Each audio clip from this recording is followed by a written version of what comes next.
I was 17 when my foster family bought a new bakery flat. They gave my room to my sister's boyfriend. My foster dad tossed my tools in trash bags and said, "Grow the hell up." My foster mom added, "He's more of a son than you ever were." I just said, "I won't forget." And one day, neither will you. 5 years later, I made a move they didn't see coming. Now they're begging, "Please, come home." I should have seen it coming. Looking back, all the signs were there. The weird silences at dinner, the way Bonnie avoided eye contact, how Randall kept forgetting to tell me about family plans. But I didn't want to believe it. Not until the day they told me we were moving. Or more accurately, they were. My name's Evan. I was 17 then, living with the Callahans, my foster family, in a cramped apartment above their bakery in Eastwood, just outside Chicago. I'd been with them since I was 9. 8 years. That place wasn't just a roof over my head. It was home. Or it used to be. One morning, foster dad, Gerald, told me we were relocating. "Better part of town," he said. "New flat, new store, more foot traffic." Sounded like good news. Except they never asked if I was coming. We drove across town in their old van, full of boxes and flour-dusted crates. I expected to help unpack. Instead, Gerald handed me a trash bag. Black, half-tied, duct-taped at the top. "Yours," he said. "Put it around back." I stared at it, confused. "What?" He didn't explain, just turned away. I followed him around the new building, heart thudding harder with every step. When we got to the alley behind the bakery, I saw 3 more bags, all of them stuffed and sagging. That's when it hit me. My clothes, my sketchbooks, my old backpack, dumped like trash. "You've got to be kidding," I whispered. Gerald didn't look at me. "We needed the space upstairs. Rico's staying now." Rico. My throat tightened. Bonnie's boyfriend. The guy who'd started helping in the bakery a few months ago. Always smiling. Always wiping flour on his apron like he owned the place. I didn't even like him. No one ever asked me to. "That's my room," I said, heat rising in my face. Gerald corrected. "Rico's an apprentice now. Kid's got real talent. You? Just crumbs and complaints." That one hit deep. I turned to foster mom, Diane, standing by the back door with a clipboard in hand. "You knew?" She didn't flinch. "He bakes. People love him. He brings in customers. You sit in the back sketching icing patterns and asking for more fondant." I looked at Bonnie, thinking she might say something. Anything. But she just folded her arms and stared at the ground like her shoes were fascinating. "You're replacing me," I said. "No one's replacing you," Gerald said with a sneer. "You're just not part of the new plan. Time to grow up, Evan. Get out and make your own dough."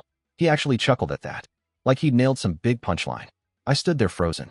All those birthdays I helped bake for. All the early mornings I ran deliveries. The time I worked through strep throat just to cover a weekend rush. None of it mattered. I wasn't a son. I wasn't even an employee. I was just in the way. They didn't even say goodbye when I left. I picked up my garbage bags and walked down the alley like a thief in my own life. No address. No plan.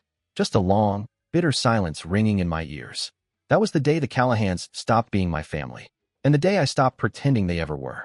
For the first few nights, I slept on the floor of an old storage room above a laundromat. Jeremy, this guy from my chemistry class, said his aunt owned the building and let him crash there sometimes. I'd helped him study for a midterm once, and that was apparently enough to buy me a few nights of mercy. I didn't ask for more than that. Jeremy didn't ask questions. I didn't offer explanations. We just shared instant ramen and kept the lights off. After a week, I moved to his couch. He lived in a tiny off-campus rental with 2 other guys and a fridge that smelled like wet cardboard. But it had heat and a working lock. And at that point, that was luxury. The messages started 2 days later. At first, they were just pictures. Bonnie sent one of Rico in the bakery wearing my old apron. It still had my hand-stitched patch on the front, a little cartoon cupcake with a bite missing. I'd made it the year I turned 15. Then another. Rico holding my favorite spatula like a trophy. Then a selfie of him standing in what used to be my bedroom. The shelves I'd built now filled with his gear. He'd even changed the name on my old baking Instagram, the one with 2,000 followers and a catalog of my designs. Rebranded it as his own. Rico Rising, he called it. I scrolled through the new posts, feeling like someone was peeling off my skin inch by inch. Bonnie added a caption to one of them. "Finally, someone who knows how to use the tools." Randall jumped in too. He posted a listing on Marketplace. Lightly used stand mixer, barely touched. Comes with attachments. I clicked the photos and my heart sank. It was mine. The one I'd saved up for over 2 years. They were selling it. Everything was being picked apart, auctioned off like I was a failed project. I left one voicemail. Just one. I don't even remember what I said exactly. Something like, "I'm not asking to come back. Just stop using my stuff. Please." Diane blocked me 5 minutes later. That's when it hit me. They weren't trying to hurt me. Not really. That would have taken effort. They were just done. They were moving on. Like I'd never been there at all. So I stopped trying to hold on to anything. I disconnected my old Apple ID. Changed the passwords on every shared account I'd ever made for them. Spotify, Adobe, even the bakery's Canva login. I shut down the Google Drive where I kept the recipe files I'd written, renamed, and updated for years. I opened a new bank account and pulled every dollar I could from the prepaid card Gerald had given me for school lunches. It was $57, but it was mine. Then I did the hardest part. I logged out of the family group chat for good. That night, I sat on the balcony of Jeremy's apartment, wrapped in a hoodie 2 sizes too big, watching the trains rattle past. I wasn't anyone's son. I wasn't part of anyone's family. But I wasn't gone. Not yet. I didn't want revenge. Not then. But I did want them to remember me. And they would. About 3 weeks after I vanished from their lives, I saw the post. It was on a local business Facebook group. Someone had tagged the Callahan's new bakery in a thread about supporting small shops. I almost scrolled past. But then I saw the video thumbnail. Rico, flour on his cheek, arms crossed, talking to a customer with this tight, annoyed expression. I clicked. The audio was staticky, but clear enough. I don't know what Gerald was thinking, Rico muttered. We're out of almond flour again. Deliveries are always late. And I'm doing everything baking, inventory, social. This place is gonna fold if they don't get their crap together. He didn't know he was being recorded. The lady filming had captioned it. Yikes. Not a good look for the new apprentice. That was the first spark. I started digging. Quietly. No messages. No calls. Just following the digital crumbs. Turns out they were still using an old wholesale account I'd set up the year before, one that had my name on the registration and was still linked to my email. I logged in. They'd ordered over $400 worth of supplies last week, under my name. Technically, under my student baker license. That was a program I'd qualified for through the community co-op. It got us discounts, access to seasonal goods, and first dibs on limited batches of ingredients. Now Rico was using it like his own personal Amazon pantry. And that pissed me off. I opened my laptop, typed up a notice of disassociation, and sent it to the supplier directly. Effective immediately, I am no longer affiliated with Callahan's Cornerstone Bakery. Please remove my account, revoke all linked privileges, and consider this formal notice of misuse. I signed it with my full name and added a scanned copy of my ID. That wasn't all. I updated every profile I still had tied to that family, deleted email aliases, changed my address on file, removed them as emergency contacts from school records. I created new logins for everything, from my FAFSA to my health portal. It was like peeling old skin off in strips. Every time I clicked remove access, I felt lighter, more in control. Then I started planning the consequences. Not big, flashy stuff. Just inconvenient things. Annoying things. Systems they never realized I was the backbone of. The bakery's website? Still registered under my name. I didn't delete it. I just redirected it to a blank page that said, this page is temporarily unavailable. Their Yelp page? I submitted a correction, flagging the apprentice title as unverified. Even the QR code menus I designed for in-store use? Disabled. Replaced them with a message, content expired. Please contact site administrator. The goal wasn't to destroy them. Not yet. It was to remind them of all the invisible things I used to do. The quiet gears that made the place run. The small details they never noticed until they stopped working. They wanted to forget me. But I was already woven into every corner of their operation. Let's see how they do without the glue. Some people think revenge is loud, fire, fury, a slammed door, and a lawsuit. I preferred paper. Thin, quiet, and sharp. The first letter I wrote was anonymous. Just a plain envelope with no return address, mailed to the city health department. Inside, I included 2 things, a photo of the bakery's cramped kitchen, taken months earlier when I still lived there, and a typed complaint. Suspected zoning violations at Callahan's Cornerstone Bakery. Kitchen layout does not comply with City Ordinance Section 45-12 regarding separate prep and dishwashing stations. Also, unlicensed personnel, minor, performing commercial food handling tasks. I signed it, concerned citizen. 2 weeks later, a city inspector showed up. I knew because Randall posted a rant on his story. Some nosy snitch just cost us a $300 fine. This place is cursed. I smiled. One down. Next came Rico's residency. Technically, they weren't supposed to have anyone living above the bakery. The flat was zoned for commercial use only, no permanent tenants. But Rico had moved in the day I moved out. So I contacted the local tenant board, filed a report under the anonymous tip section of their site, claimed that an unregistered adult male was living in a commercial zone without a lease or occupancy permit. A week later, Bonnie posted a pic of Rico hauling his stuff into a moving truck. Caption, city's trippin', but he'll be back. He didn't come back. After that, I started timing things. A day after every flagged issue, another envelope. One to the fire department. I remember Gerald once blocked an exit with flour sacks because no one uses that door anyway. One to the tax board, just a question about whether their new location had updated its filings properly. Nothing major. Just enough to keep the wheels turning and the pressure rising. From what I could see online, and yeah, I was checking, the bakery started bleeding stars. One bad review talked about flies in the display case. Another mentioned a stressed-out older man yelling at staff in front of customers. That would have been Gerald.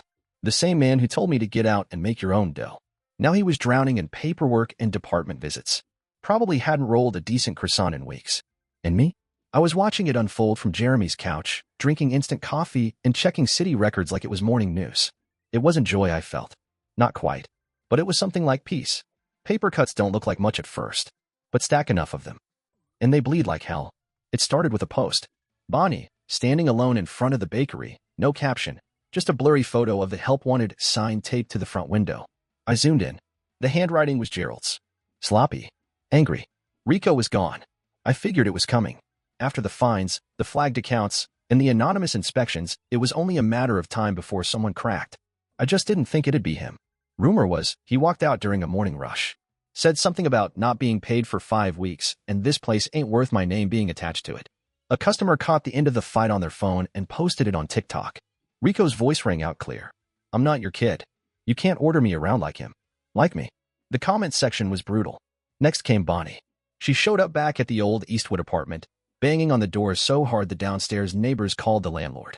She wanted back in, said she was done with the drama, said she missed her room, her space, her routine. But the Callahans had already sublet the old flat to someone else. Some grad student with a cat. The moment Bonnie saw the guy's anime posters and incense burners through the open door, she lost it. I wasn't there. But Jeremy knew the neighbor. He told me Bonnie screamed for 20 minutes. Called Gerald a sellout. Called Diane a backstabber. Slammed the wall so hard the picture frames rattled loose. They didn't let her in. I heard Randall's voice next, not in person, but through a desperate voicemail. He hadn't called me in months. Yo, Evan, man, I know things were rough, but look, we're in deep. The bakery's barely covering rent, and Dad's freaking out. He, mentioned you were still tied to the old delivery account. Can you maybe just help clear that balance? I swear I'll pay you back. Please. I didn't respond. I just replayed it a couple times. Then I texted him. Me. Remember when you padlocked my bike so I'd man up and run deliveries in winter? Randall. Dude, I was a kid.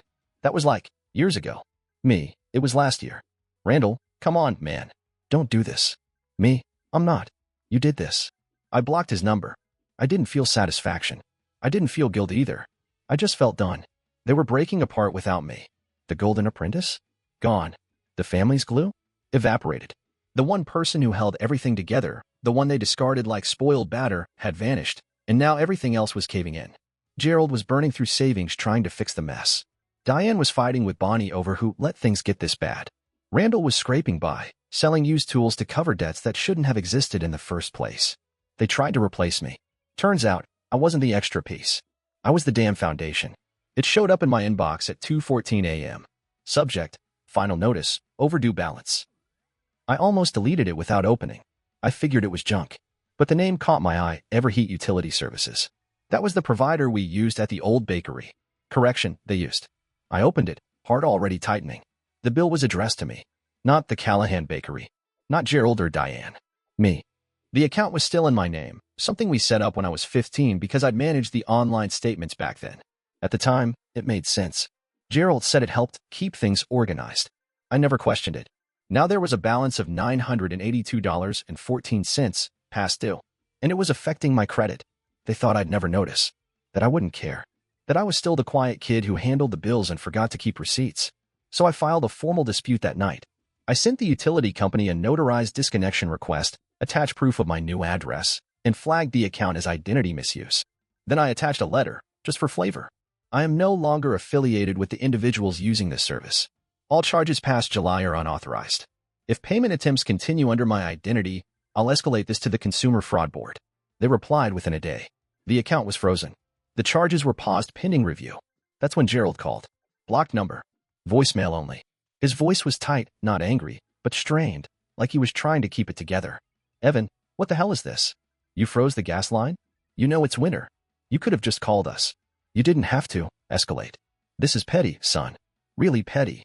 I saved the message. Didn't delete a second of it. A few days later, I drafted a letter to the property management company that leased the bakery's unit. I explained that the upstairs tenant, Rico, had lived there without formal paperwork, and that the address had been used fraudulently for multiple utility accounts. Didn't sign it. Didn't need to.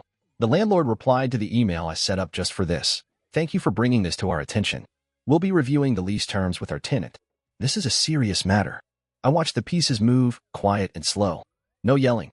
No confrontation. Just more weight added to the pile they were already buried under. They hadn't wanted me around. Fine.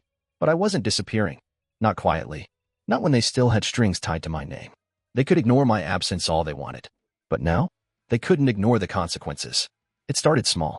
An awkward conversation with Jeremy in the kitchen. Hey, man, my aunt said she got a call from someone, asking if I knew you were staying here. I froze mid-bite, holding a spoonful of cereal that suddenly felt like sand. Who called her? He shrugged. Wouldn't say. Just asked if you were still here. Weird vibe. Aunt Carla said she didn't like it. I already knew who it was. Diane had always been subtle like a wrecking ball in a glass shop. If she couldn't reach me directly, she'd try to force my hand another way. She must have figured out where I was staying. Or guessed. Or maybe one of my old friends caved. A week later, Jeremy pulled me aside again. Hey, I'm really sorry, but, my aunt says you gotta go. She's getting nervous. Doesn't want trouble? He looked guilty, like he wanted to fight for me. But I didn't blame him. I just nodded, packed my things into the same garbage bags they'd given me, and left before sunset. For a few nights, I drifted. Spent one night at the library until they kicked me out. Another in the back room of the gym at school, pretending to be waiting for a ride. Slept sitting up, hoodie pulled tight, head on my backpack. It should have crushed me, being hunted out of my hiding spots. Forced back into shadows I'd finally escaped. But it didn't. It pissed me off. They weren't reaching out because they missed me. They were trying to erase the mess I left behind me. Bonnie wasn't posting anymore. Randall had gone silent. Gerald and Diane were fighting online reviews like a grease fire. And now, they were getting scared. That's when the emails started. Not texts. Not calls. Emails. The first one was from Diane. Subject, hope you're well. The body was stilted. Awkward.